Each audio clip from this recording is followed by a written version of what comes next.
அதே மாதிரி பல மாணவர்கள் பெரிய பொறியியல் வல்லுநர்களாக இருக்கிறவங்களும் பண்ணை விவசாயம் பண்ண ஆரம்பிச்சிருக்காங்க.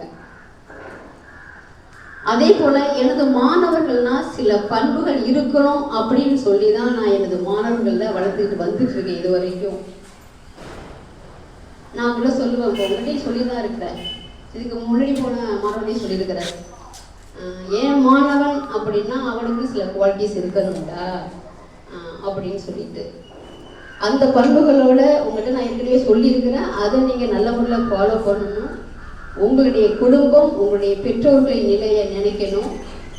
நாம் எங்கே இருக்கிறோம் அப்படிங்கிற நினச்சி பார்த்து நாம் எங்கே போய் சேரணும் அப்படிங்கிறத ஒரு இலக்கை வச்சு அதை நீங்கள் அடையணும். அந்த இலக்கை அடையிறதுக்கு முன்னால் நமக்கு பல்வேறு தடைகள் வரும். எவ்வளவோ தடைகள் இருக்கு, பிரச்சனைகள் இருக்கு. அதை எல்லாத்தையுமே நாம் என்ன பண்ணணும்னா நம்மளுடைய திறமையினால அதையெல்லாம் சரி பண்ணிக்கிட்டு அல்லது ஒதுக்கி வச்சுட்டு, பிரச்சனைகள் எல்லாத்தையுமே நம்ம தலையில தூக்கிக்கிட்டு போகக்கூடாது. இந்த வார்த்தை எனக்கு சொன்னது என்னுடைய பையன்.